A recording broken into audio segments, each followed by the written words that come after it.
रैदास की कथा सुनाए। रास किसे कहते हैं सुनो ध्यान से। रैदास जी नदी में स्नान कर रहे थे और नदी में स्नान करते करते श्री रैदास जी को अपने पैर के नीचे कुछ अनुभव हुआ। रैदास जी ने जैसे ही उठा करके देखा तो नन्हे से ठाकुर जी वहीं गंगा जी से उनको प्राप्त हो गए। रैदास जी बोले बड़ी कृपा भगवान, आप स्वयं कृपा करके पधारे हो, आइए अब आपकी सेवा करूं।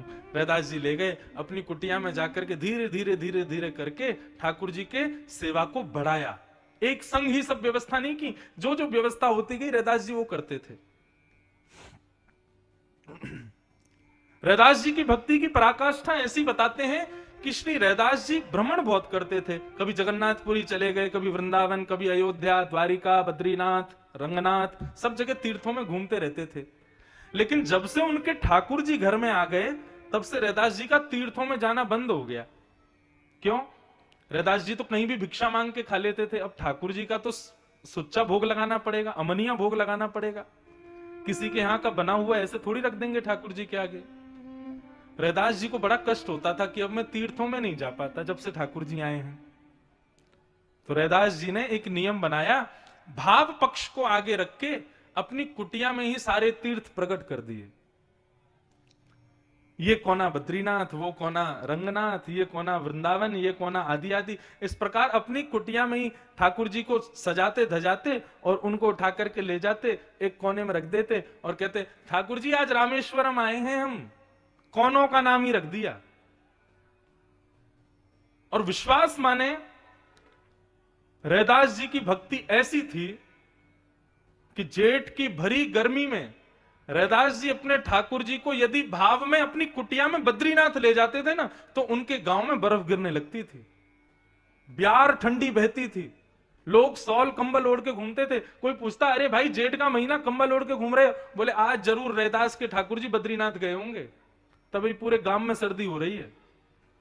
और कभी सर्दी के महीने में यदि रैदास जी अपने ठाकुर जी को रामेश्वरम ले जाते थे, भरी सर्दी में कोहरे में भी वहां पर सब अपने स्वेटर उतार करके सारे वस्त्रों को खोले घूमते, भाई बड़ी गर्मी लग रही है। क्यों? बोले हाँ जरूर रैदास के ठाकुर जी रामेश्वरम गए होंगे।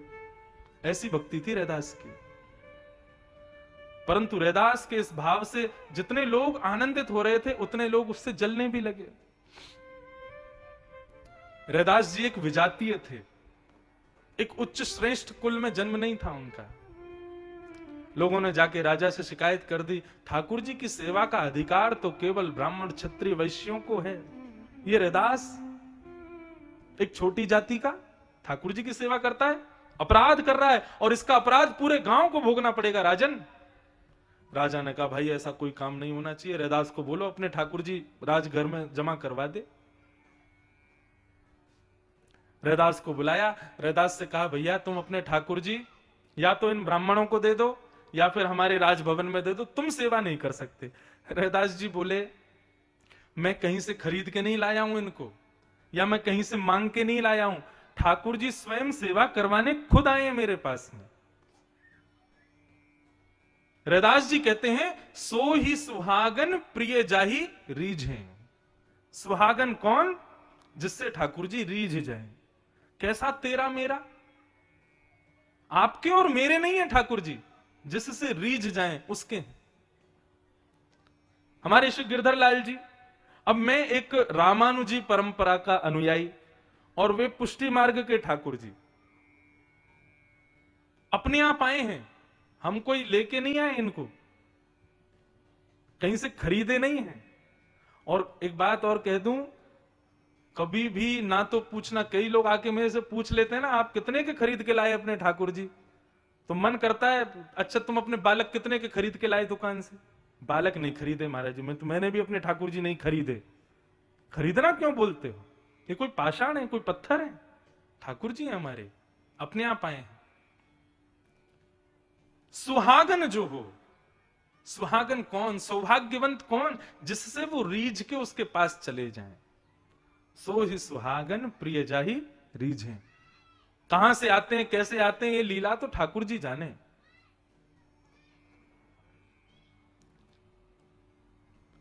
रैदास जी बड़ी विडंबना में बोले क्या करना चाहिए? बोले अपने ठाकुर जी जमा करवाओ, मंदिर में दे दो या फिर हमारे राजभवन में दे दो। रैदास जी बोले मैं तो नहीं दूंगा, मेरे ठाकुर जी मेरे प्राण हैं। राजा बोले देखो तुम विजाती हो, तुम सेवा करोगे तो अपराध पूरे गांव को लगेगा। बोले मेरी सेवा से अपराध पूरे गांव को लगेगा? बोले हाँ ऐसा हमने सुना है। तो फिर रैदास ने कहा एक काम कर लीजिए, ठाकुर जी से ही पूछ लो वो किसके पास जाना चाहते हैं। बोले ये कैसे संभव होगा? तो रैदास ने युक्ति बताई। बोले एक काम करते हैं, कल ठाकुर जी को सिंहासन में यहां बीच में पधरा दूंगा, एक तरफ आपके सब विद्वान ब्राह्मण और सारे क्षत्रिय और वैश्य समाज के लोग बैठ जाएं, एक तरफ अकेला मैं बैठ जाऊंगा, दोनों अपने भाव से ठाकुर जी को रिझाएंगे। ठाकुर जी जिससे रीझ के जिसके पास मुड़ गए, जिसके पास घूम गए, समझो ठाकुर जी उसी के हैं। बोले हाँ सब तैयार? बोले यही करेंगे। और दूसरे दिन महाराज सभा इकट्ठी हुई, सारे लोग इकट्ठे हो गए। एक तरफ तो सारे ब्राह्मण वैश्य क्षत्रिय बैठ करके, कोई महाराज 56 भोग लगा रहे हैं, कोई षोडशोपचार कर रहे हैं, कोई राजोपचार कर रहे हैं, हर तरीके से ठाकुर जी को रिझाने का प्रयास कर रहे हैं। करते करते करते करते शाम हो गई, लेकिन ठाकुर जी एक मुद्रा में ही बैठे हैं, हिले डुले नहीं। जब थक गए, हार गए, सारी क्षमताएं नष्ट हो गई, तब राजा ने कहा रैदास जी अब आपकी बारी है। रैदास जी बेचारे भोले वाले सीधे साधे, ज्यादा द्रव्य है नहीं, ज्यादा धन दक्षिणा कुछ उनके पास है नहीं, सीधे से बस अपने ठाकुर जी के पास देख करके 2 शब्द का एक पद गाया, जो तुम तोड़ो राम मैं नाही तोड़ू रे, तो सो प्रीत तोड़ कौन संग जोड़ू रे।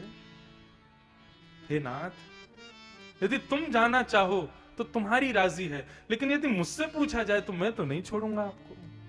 मुझ जैसे हजारों हैं आपके लिए अनुयायी, लेकिन मेरे तो केवल आप हो, मैं केवल आपके सहारे हूं नाथ, मेरे लिए और कोई नहीं।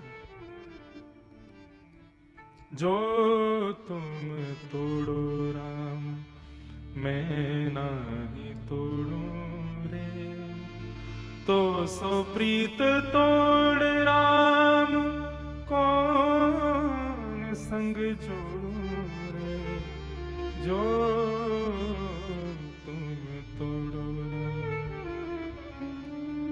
सब ही पहर एक ही आशा, मन क्रम वचन कहे रैदासा, मन क्रम वचन कहे रैदासा, जो तुम तोड़ो राम मैं नहीं तोड़ू रे, तो सो प्रीत तोड़ राम कौन संग जोड़ू रे, जो तुम तोड़ो राम। आप तो मुझसे नाता तोड़ करके किसी से भी जोड़ लोगे, आपकी तो पूरी दुनिया है, पूरी सृष्टि है, मेरे जैसे हजारों अनुयायी हैं आपके लिए, लेकिन मैं आपसे तोड़ के कहां जाऊंगा। सब ही पहर एक ही आशा, मैं 8 पहर केवल आपका ध्यान रखता हूं, आपके लिए विचार करता हूं, मन क्रम वचन कहे रैदासा। और ऐसे भाव आवेश में आकर के श्री रैदास जी गा रहे थे, नेत्रों से अश्रुधार झरझर गिर रहे थे। तभी देखते ही देखते संपूर्ण ग्रामवासी और राजा के सन्मुख ही ठाकुर जी, जो कि एक पाषाण के रूप में वहां बैठे थे, वो अचानक से वहां से अंतर ध्यान हो गए और श्री रैदास जी से जाकर के गले लग गए, रैदास जी की गोद में बैठ गए। जब राजा ने यह दृश्य देखा, रैदास को दंडवत प्रणाम किया। और इस स्थिति को क्या कहते हैं? इसी स्थिति को रास कहते हैं।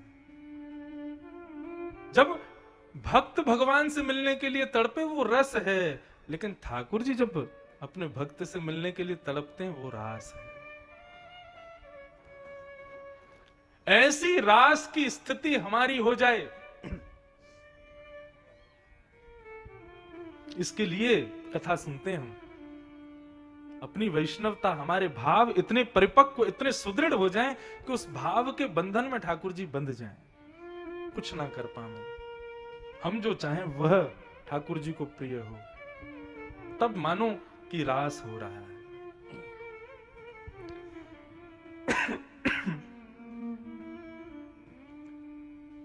रास का मतलब हमने केवल एक चीज मान ली, नाचना, नृत्य करना, हाथ में दो डंडी पकड़ करके एक दूसरे को मार रहे हैं, वही रास है ना। रास का मतलब जीवात्मा और जीवात्मा का नृत्य नहीं है रास। रास का मतलब है मिलन जीवात्मा और परमात्मा का। अब आप पूछेंगे तो फिर नृत्य क्या है? अरे जब व्यक्ति अपनी मनवांछित इच्छाएं पूरी होती है ना, तो व्यक्ति अपने देहाभिमान से शून्य हो जाता है, उसको फिर अभिमान नहीं होता। और जब व्यक्ति अभिमान रहित होता है ना, तो फिर अपने उत्साह में अपने आप उसका हाथ थिरकते हैं, उसके पैर थिरकते हैं। गोपियों से मिलने के लिए श्याम सुंदर जब प्रकट हुए, गोपियां अपने आप थिरकने लगी, अपने आप नृत्य करने लगी। हमने केवल रास में केवल उस नृत्य को ले लिया, नृत्य नहीं है रास। परमात्मा जब जीवात्मा से मिलने का मन बनाता है, उसको रास कहते हैं। वो तो गोपियों की चरम स्थिति थी उत्साह की, इसलिए नृत्य हुआ था। उत्साह में हम नाचने लगते हैं, हम एक्साइटेड जब होते हैं किसी बात को लेकर के, तो एक स्वभाव है मानव का कि वो नृत्य करने लगता है। वो थोड़े उठ पटांग उसकी भावनाएं हो जाती हैं, वो कुछ भी, फिर वो देह के अभिमान में नहीं रहता। यहां पर जो गोपियों ने रास किया, वो देहाभिमान की शून्यता है। रास का मतलब नृत्य नहीं होता। भगवान ने गोपियों को आश्वासन दिया था कि हम तुम्हारे साथ रास करेंगे। रास करने का मतलब हम तुम्हारे पास बैठेंगे। रसिक प्रीतम हित चित्त की बातें गिरधारी जी सो कहिए, यह भी एक रास है। अपने हृदय की भावनाएं ठाकुर जी से कहना, ठाकुर जी की भावनाएं श्रवण करना, यह भी एक रास है। मैं तो निवेदन करता हूं कि जब भी कोई गोवर्धन जावे, परिक्रमा लगाओ, दूध की धार चढ़ाओ, आदि आदि जो तुम्हारा मन हो सब करो, लेकिन मेरी कहे एक बात कहना करना, जब गोवर्धन जाओ गिरिराज जी के समीप जाकर के बैठो और गिरिराज जी से चर्चाएं करो, अपनी सुनाओ, अपने भाव कहो।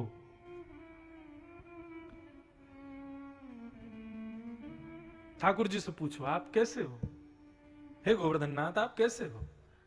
हम तो गोवर्धन परिक्रमा लगाने जाते हैं, दुनिया वहां जाके कीर्तन करते हुए परिक्रमा लगाती है, लेकिन हम लोग कीर्तन तो करते हैं, लेकिन जब बैठते हैं थोड़ा आराम करते हैं तो गिरिराज जी को खूब सुंदर सुंदर जो है चुटकुल्ला सुनाते हैं, गिरिराज जी को खूब हंसाते हैं, गिरिराज जी को खूब आनंद कराते हैं।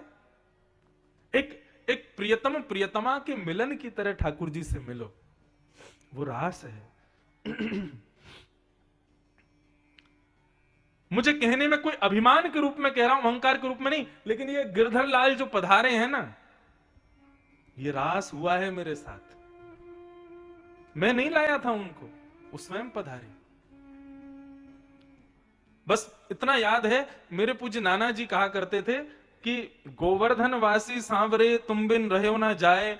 इस पद को भगवान ने आशीर्वाद दिया है कि जो भी इस पद को नित्य गाएगा, मैं उसको जरूर मिलूंगा।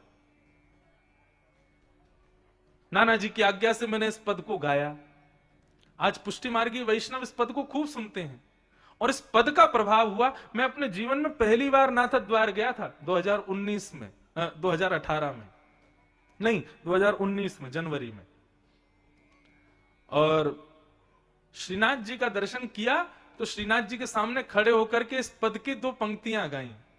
दर्शन को नैना तपे, वचन सुनन को कान, मिलवे को हियरा तपे, हिय के जीवन प्राण, गोवर्धन वासी सांवरे तुम बिन रहो ना जाए। और मन में एक भाव आया कि हे श्री गोवर्धन नाथ, आपका गिरी कंदरा तो हमारे ब्रज में विराजती है, लेकिन आप ये श्रीनाथ स्वरूप लेकर के यहाँ इतनी दूर राजस्थान में क्यों आ गए हो? चलो ना हमारे ब्रजमंडल में, खूब सेवा करेंगे आपकी, खूब आनंद कराएंगे आपको। जैसे 500 वर्ष पहले आप विराजते थे, वैसे पुनः चलो। केवल ये भावना रखी थी।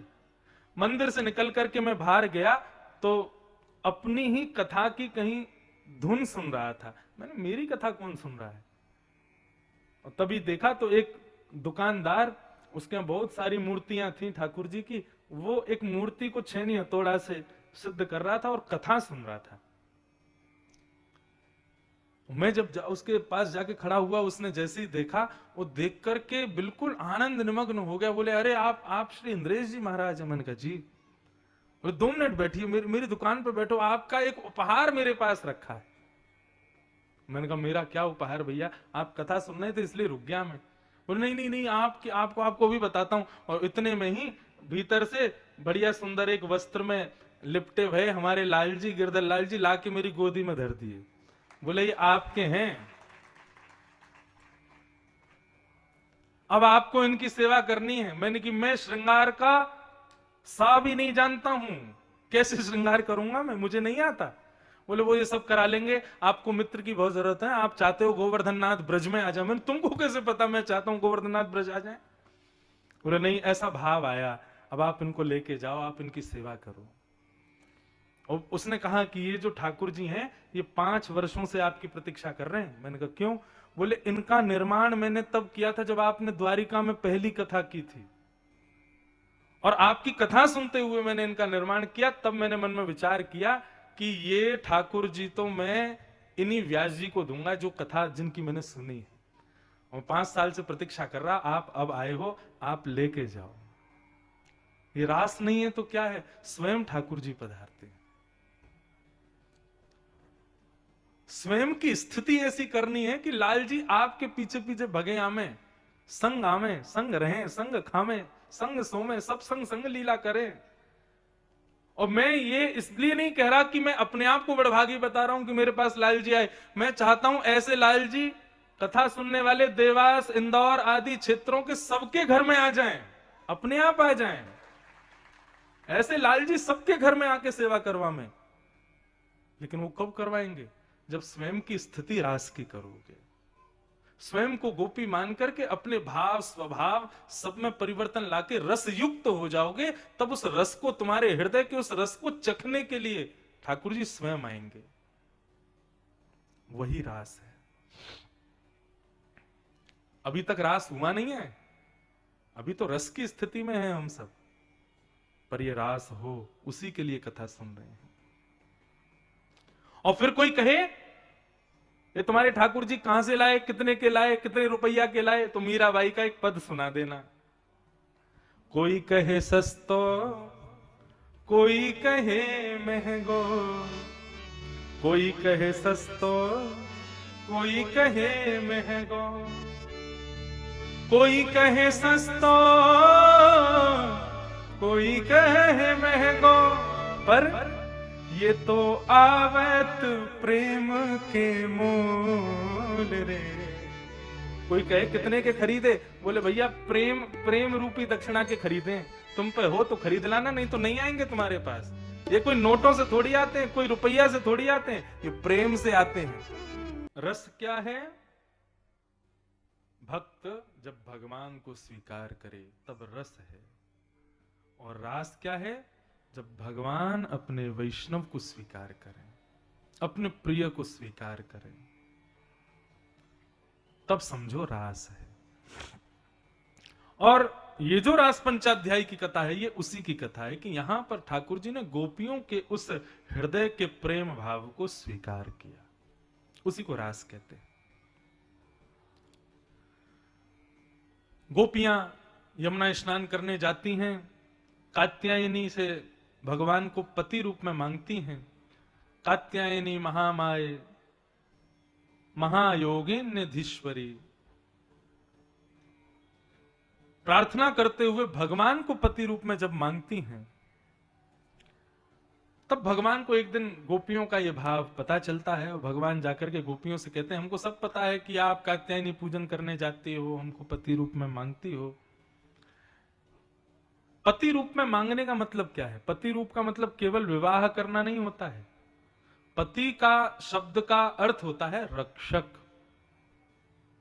हमारी इंद्रियों के रक्षक, हमारी बुद्धि के रक्षक, हमारे मन के रक्षक, हमारे विचारों के रक्षक, हमारी इच्छाओं के रक्षक, ये कहीं बिगड़ ना जाएं, कहीं व्यथित ना हो जाएं, उनके रक्षक। रक्षक माने पति। पति का मतलब एक ही नहीं होता है, पति का मतलब रक्षक होता है। जगतपते, जगन्नाथ, प्रियपते, जगतपते, ये पते पते शब्द ठाकुर जी के कई बार नामों में लिया जाता है। पति का मतलब रक्षक। अब कहां तक कहें, पति शब्द को यदि आप केवल विवाह के रूप में लोगे तो फंसोगे, क्योंकि उत्तरा ने जब भगवान की स्तुति गाई ना भागवत में, तो उत्तरा भगवान से कहती है पाहि पाहि महायोगिन देव देव जगतपते। पति कहती है भगवान को। और जबकि कौन है? अर्जुन के पुत्र अभिमन्यु की पत्नी है उत्तरा। अब भगवान को पति कह रही है, तो यहां तो संशय उठना चाहिए, भगवान को पति क्यों कह रही? पति का मतलब रक्षक। किसके रक्षक? मन, बुद्धि, विचार, इच्छाएं, इन सब भावनाओं के रक्षक। गोपियों ने कात्यायनी मैया से कहा कि पति रूप में हमको भगवान प्राप्त हो। भगवान ने कहा हम तुमसे मिलेंगे शरद पूर्णिमा की जब रात्रि आएगी तब हम तुमसे मिलेंगे। और आज वही हुआ। जैसी शरद पूर्णिमा की रात्रि प्रकट हुई,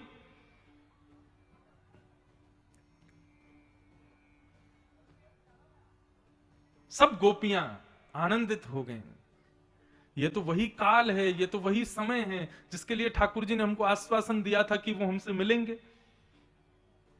और सब गोपियां अपने अपने कार्यों में व्यस्त हैं, लेकिन विचार कर रही हैं ठाकुर जी का, जा नहीं रही हैं। क्यों? गोपियों के हृदय में मान है कि एक बार और श्याम सुंदर कोई संकेत कर दें कि मैं तुम्हारी प्रतीक्षा कर रहा हूं तो हम जाएंगे। सब गोपियां अपने अपने कार्यों में व्यस्त थीं। इतने में ही ठाकुर जी ने देखा हमने शरद पूर्णिमा की रात्रि को सबको बुलाया था। अब देखो एक और बात, भगवान पिता रात्रि, भगवान ने रात्रि में ही क्यों बुलाया? रात को ही क्यों बुला रहे हैं ठाकुर जी? क्योंकि हमारे भाव में रात्रि को शुभ कार्यों के लिए तो नहीं माना जाता। कहीं यात्रा करनी हो कब करेंगे? सुबह करेंगे। कोई अच्छा काम करना हो सुबह करेंगे, किसी से मिलना हो सुबह मिलेंगे। लेकिन मानव का स्वभाव है वो दिन को बांट देता है सबको और रात्रि रखता है अपनों के लिए। किसी को मिलना है कब मिलो? सुबह मिलो। लेकिन कोई अति प्रिय हो उसको क्या कहते हैं? रात्रि में मिलेंगे, रात्रि में बैठेंगे, रात्रि में खाएंगे, रात्रि में आनंद करेंगे। व्यक्ति अपने लिए और अपनों के लिए रात को रखता है। भगवान ने रात्रि में गोपियों को बुलाया, इसी बात से ही यह बात सिद्ध हो गई कि ठाकुर जी ने गोपियों को स्वीकार कर लिया। अब देखो कहीं संशय आपके हृदय में ना आ जाए, इसलिए मैं रास पंचाध्यायी को ज्यादा खोलने में थोड़ा डरता हूं।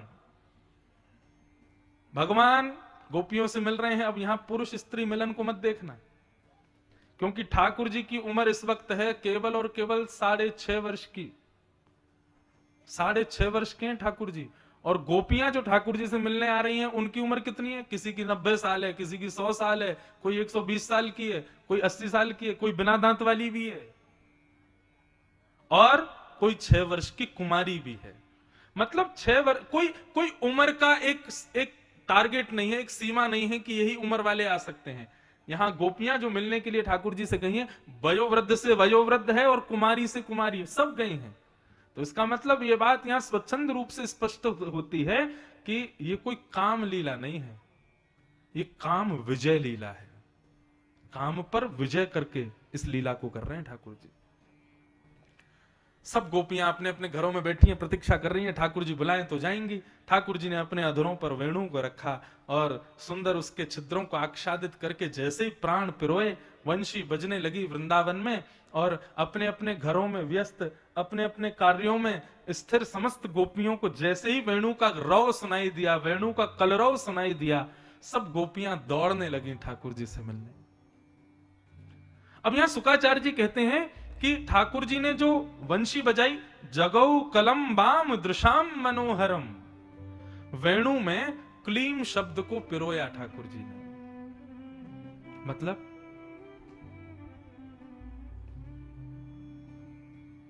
ठाकुर जी ने वंशी बजाई, सुनाई तो सबको दे रही है, लेकिन वंशी स्वर के रूप में सबको सुनाई दे रही है, शब्द के रूप में गोपियों को सुनाई दे रही है।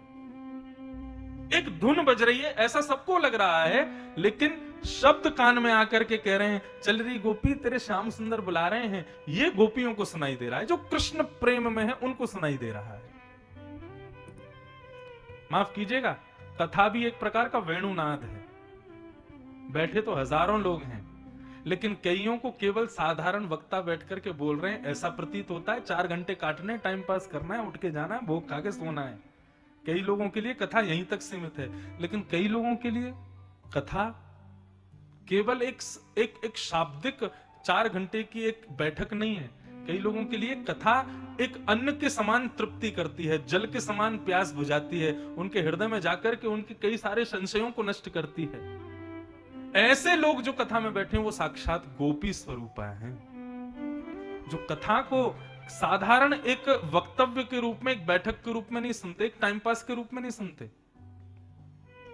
एक एक शब्द, एक एक भाव, एक एक क्षण उनके लिए महत्वपूर्ण होता है। और जैसे व्यास मंच से अनाउंसमेंट होता है, अब आगे की कथा कल सुनेंगे, तो सबसे ज्यादा क्षोभ उनके हृदय को होता है कि कथा विराम हो रही है। और जो केवल कथा को एक बैठक रूप में समझ के आते हैं, जैसे व्यास जी बोलते हैं अब कथा 1 बजे, अरे बढ़िया, चलो जल्दी आरती करें, चलें, नाश्ता पानी भोजन करेंगे, निकले यहां से, ऐसा भाव। यही स्थिति हो रही है कि वंशी बजाई ठाकुर जी ने, ब्रजवासियों को लग रहा है कि नंदनंदन बंशी बजा रहे हैं, लेकिन कृष्ण प्रेम में उन्मुक्त गोपियों को लग रहा है कि कृष्ण हमें बुला रहे हैं। और सब गोपियां दौड़ी हैं ठाकुर जी से मिलने के लिए। अब दूसरी बात यहां पर शुकाचार्य जी कहते हैं कि कोई भी गोपी व्यवस्थित होकर के नहीं गई। मतलब किसी ने अपने बाल संवारे हों, किसी ने अपने वस्त्र संवारे हों, किसी ने अपना श्रृंगार देखा हो, नहीं, जैसी स्थिति में है वैसी भागी।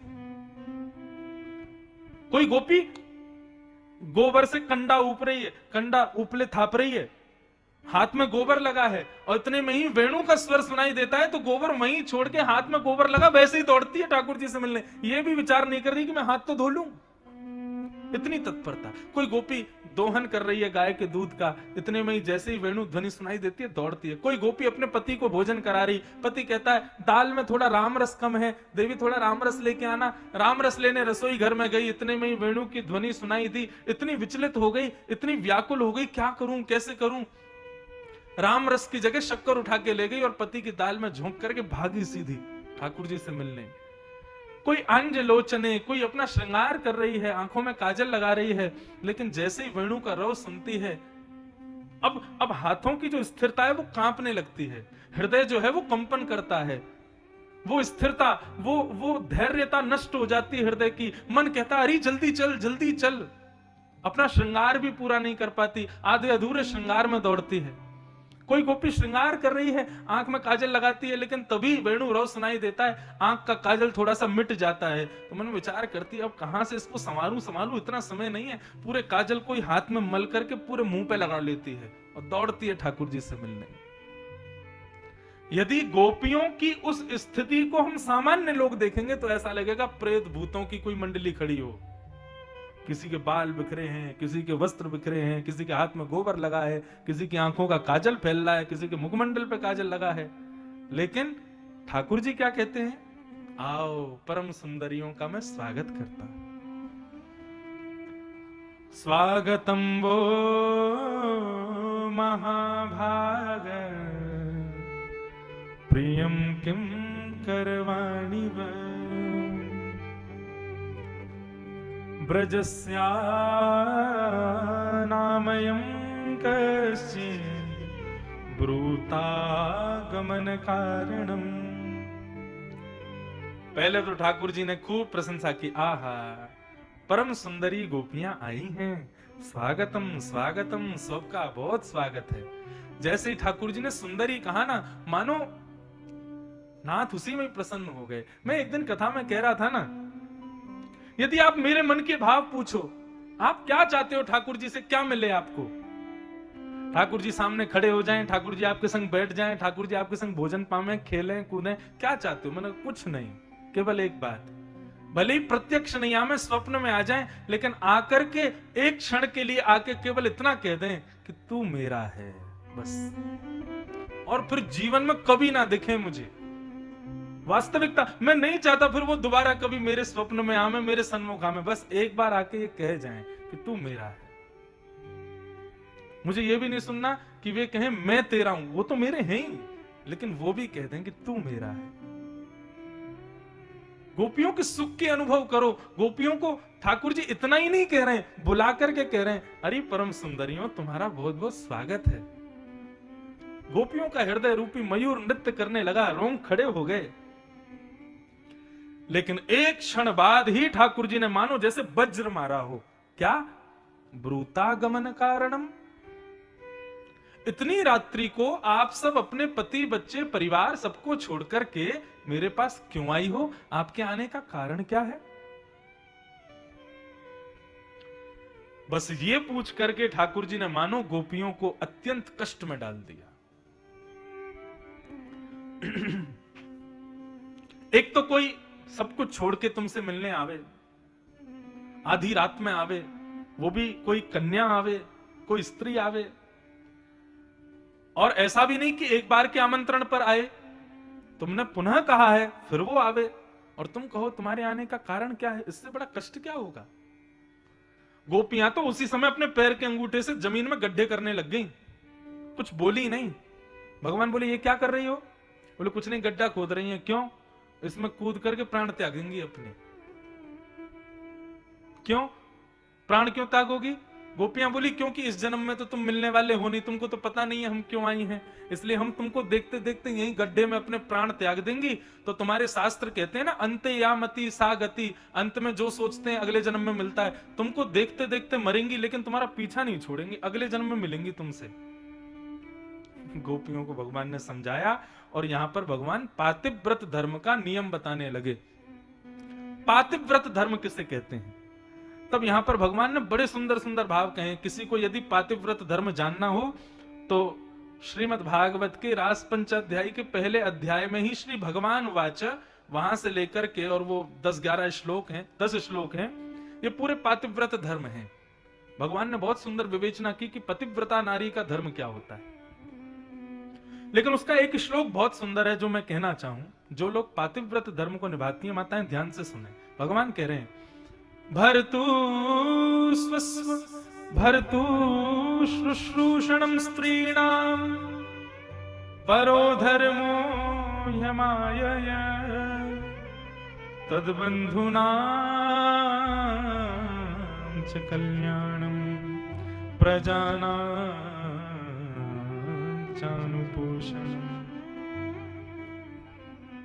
भगवान कहते हैं पातिव्रत धर्म क्या है?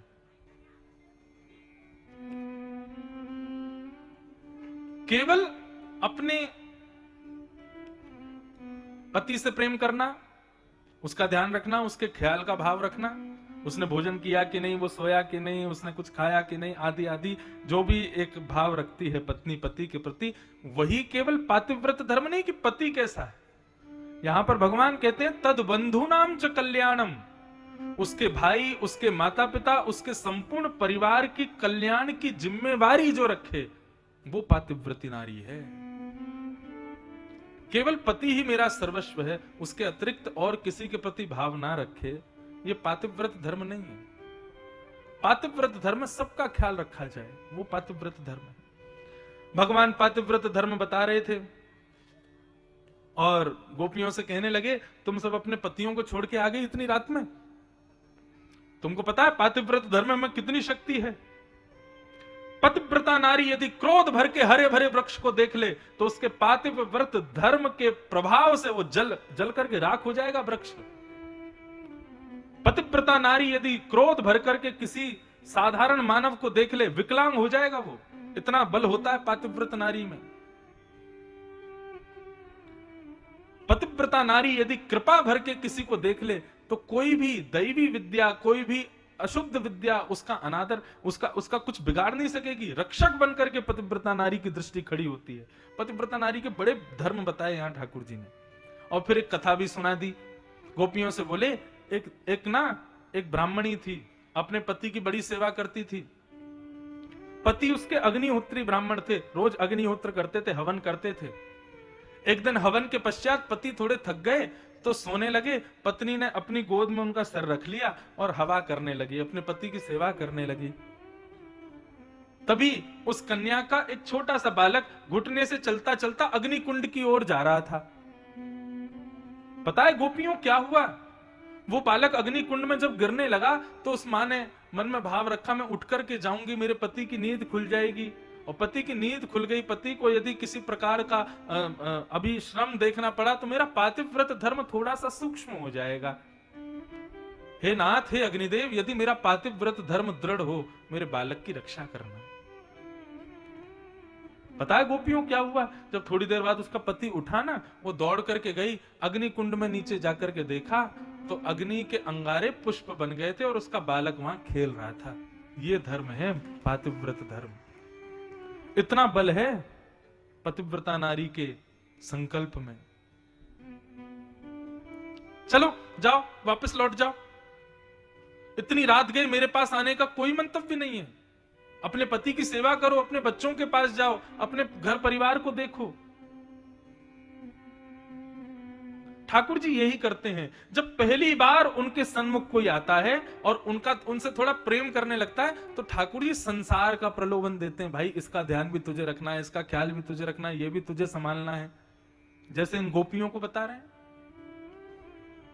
परंतु ये गोपियां हैं बंधुओं, साधारण बहकावे में आने वाली नहीं है। जब भगवान का संभाषण पूरा हुआ तो 5 बज गए। अब आज तो भाई हमारी हाथ में है कथा, कल तो हमको चले जाना है। कल तो सुबह कथा है 7:30 बजे से, कोई नहीं आएगा और सो के ही उठोगे साहब, तब तक तो हम एयरपोर्ट पहुंच जाएंगे। इसलिए आज हमको थोड़ी कहने दो भाव से, जब होगा तब मन, तब विश्राम कर देंगे।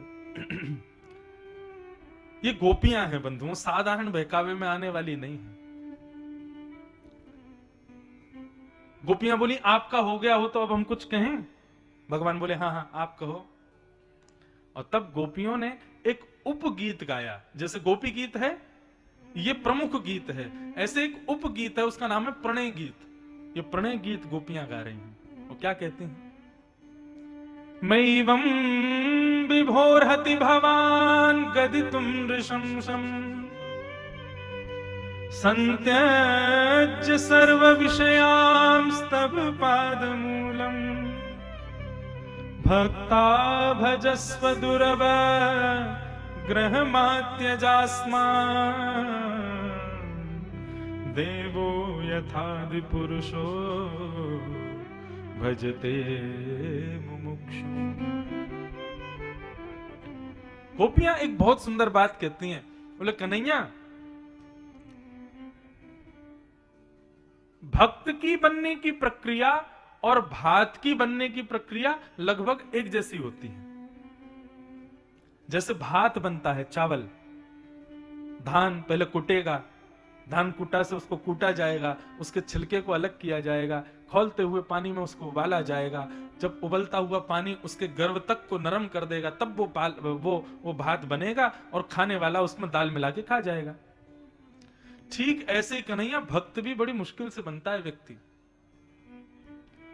वो भक्त ही नहीं जिसने अपने जीवन में भक्ति के भाव में कोई संकट ना सहे हो।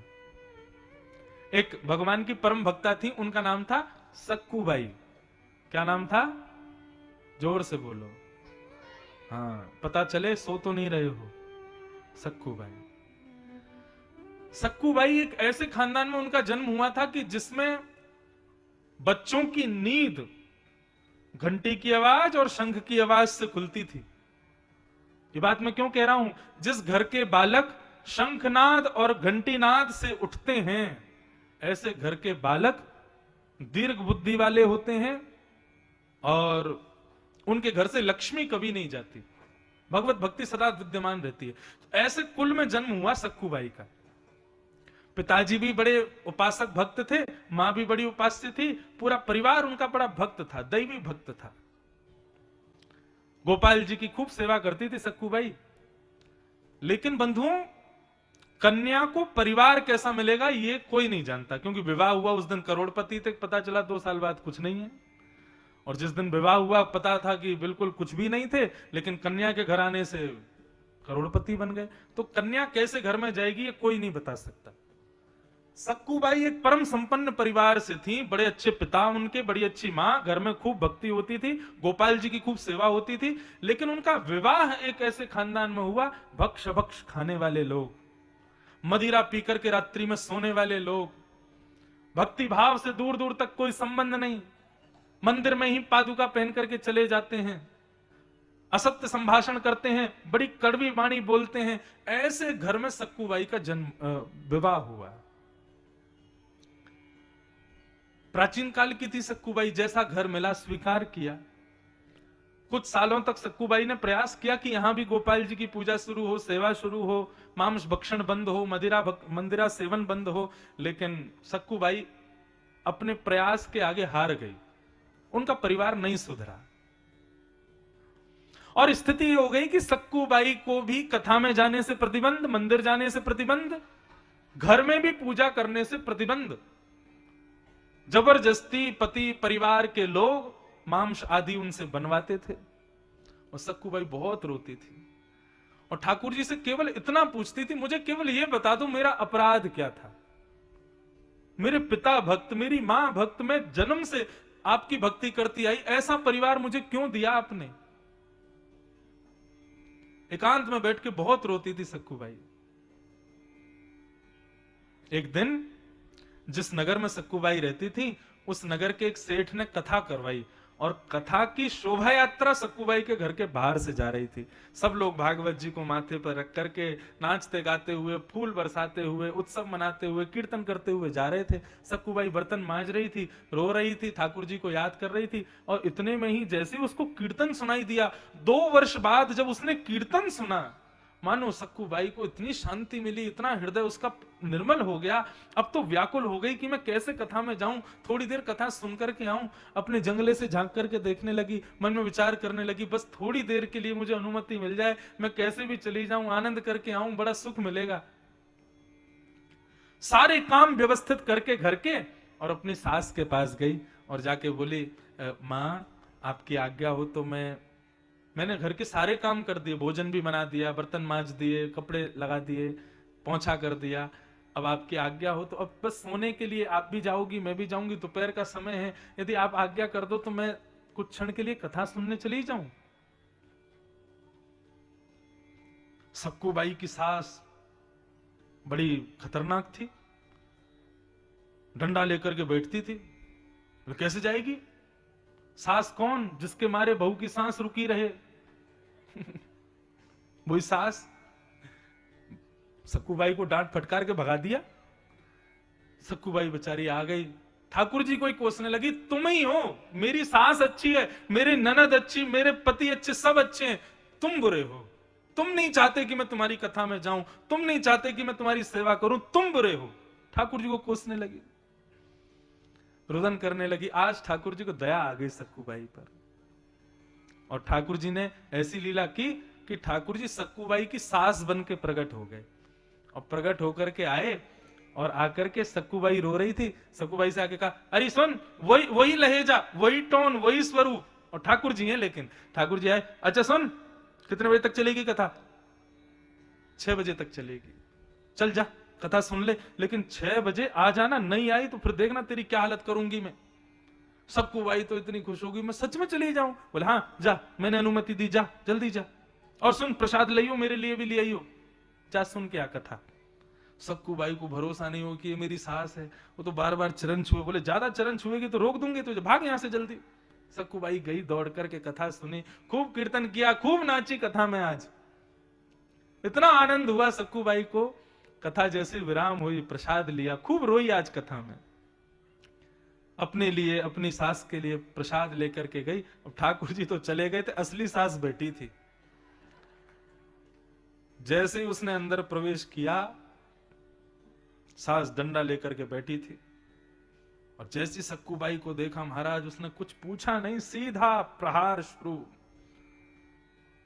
किसने कहा तुझे जाने के लिए? बोले आपने ही तो कहा था। बोले अच्छा, झूठ बोलती है, किससे पूछ करके गई? बोले आप ही तुम आई थी कि तू जाके कथा सुना, तू अपने लिए भी प्रसाद लाइयो, मेरे लिए भी लाइयो, आपके लिए देखो प्रसाद लाई। बोले झूठ बोलती है, घर के सारे काम पड़े, मैंने देखे बर्तन झूठे पड़े हैं, इतने वो पड़े हैं और झाड़ू पोंछा हुआ नहीं है, और तू ऐसी चली गई। खूब डांटा फटकारा, रोने लगी, पीड़ा होने लगी शरीर में। सक्कूबाई को अंदर लेकर के सास गई, देख मैंने झूठे बर्तन देखे थे, मैंने उधरे हुए कपड़े देखे थे, मैंने खराब फर्श देखा था, तूने कुछ भी नहीं किया है।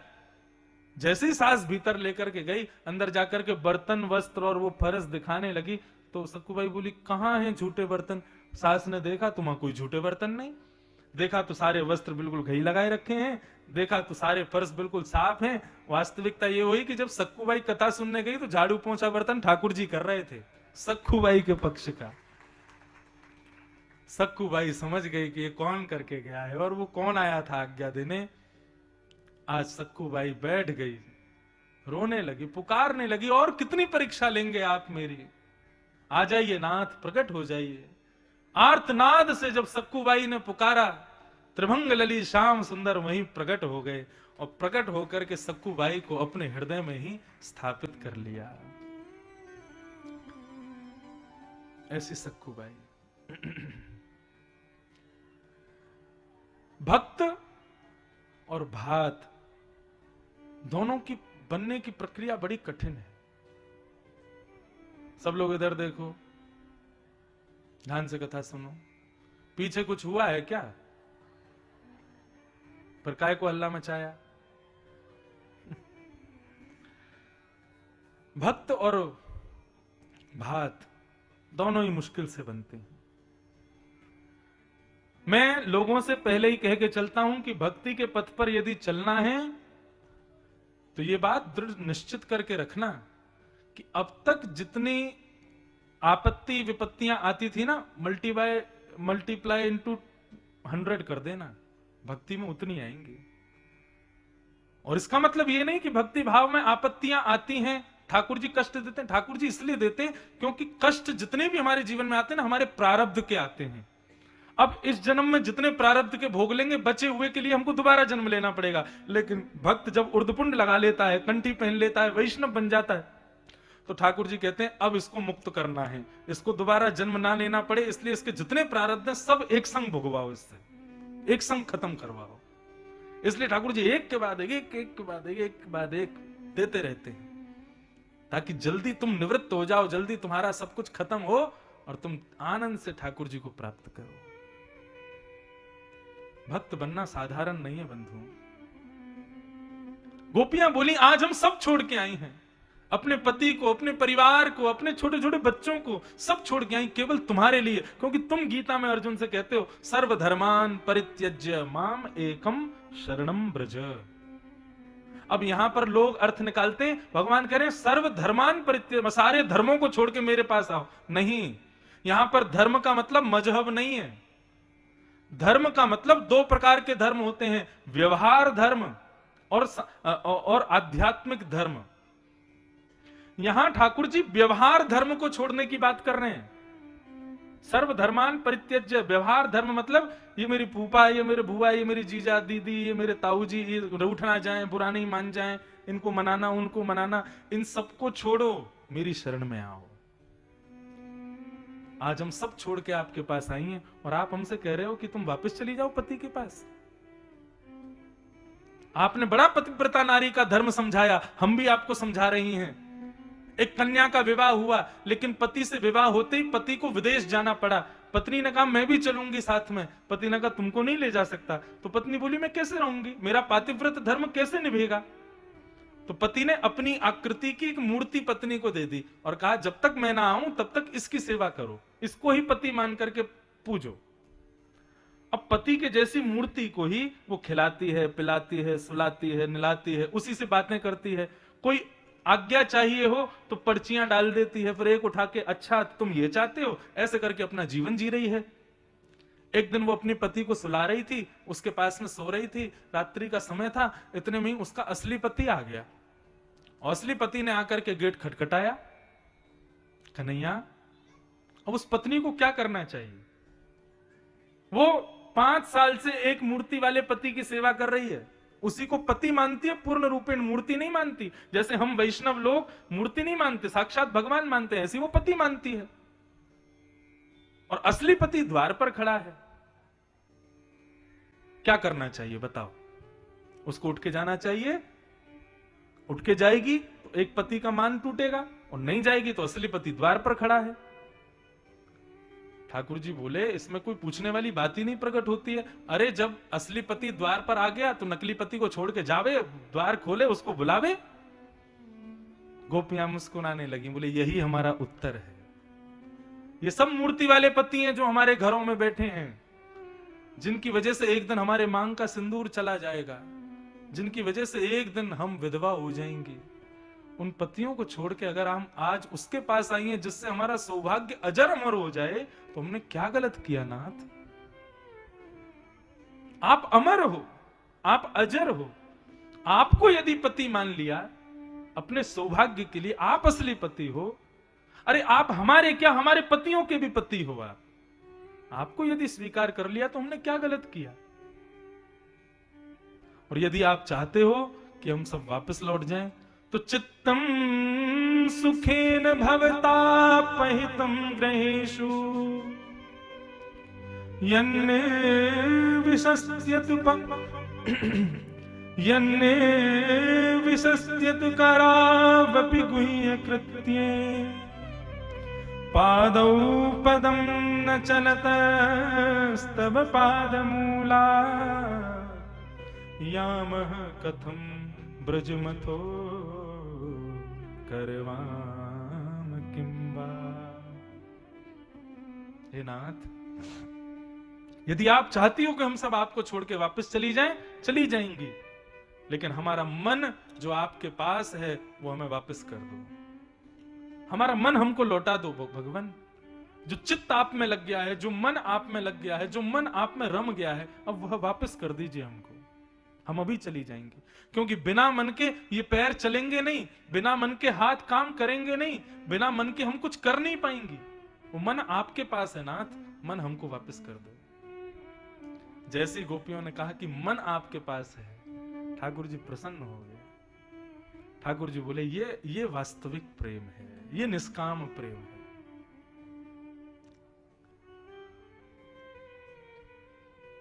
आजकल के प्रेम की तो परिभाषा ही मत पूछना। विचित्र है, आजकल प्रेम नहीं होता, आजकल प्यार होता है। प्रेम तो निष्काम है। तत्सुखे सुखित्वम, प्रियतम के सुख में सुख का विचार। गोपियां जैसे ही कहती हैं कि हमारा चित्त लौटा दो, ठाकुर जी समझ गए कि ये निष्काम प्रेमी हैं। गोपियां, इनकी परीक्षा मुझे नहीं लेनी चाहिए। और तब गोपियों ने, तब भगवान ने कहा, अरे गोपियों, हम तो तुम्हारी जो है परीक्षा ले रहे थे, अब हम तुम्हारे साथ रास करेंगे। और तब ठाकुर जी ने गोपियों के साथ रास किया। रास कैसे किया? ठाकुर जी गोपियों के लिए सहज हो गए। फिर गोपियां जहां बोलती हैं वहां बैठ जाते हैं, जहां ले जाती हैं वहां चले जाते हैं, जो खिलाती हैं वो खा लेते हैं। ठाकुर जी सब लीला करने लगे गोपियों के साथ। लीला करते करते करते करते गोपियों के अंदर अभिमान आ गया कि हम परम सुंदरी हैं। हमारी सुंदरता पर रीझ करके, हमारी वाणी पर रीझ करके, हमारे नेत्रों के कटाक्ष पर मोहित होकर के ठाकुर जी ये लीला कर रहे हैं हमारे साथ। भगवान बोले, आ गया अभिमान। बस इसी कारण से मैं मानव को सहजता से मिलता नहीं हूं। क्यों?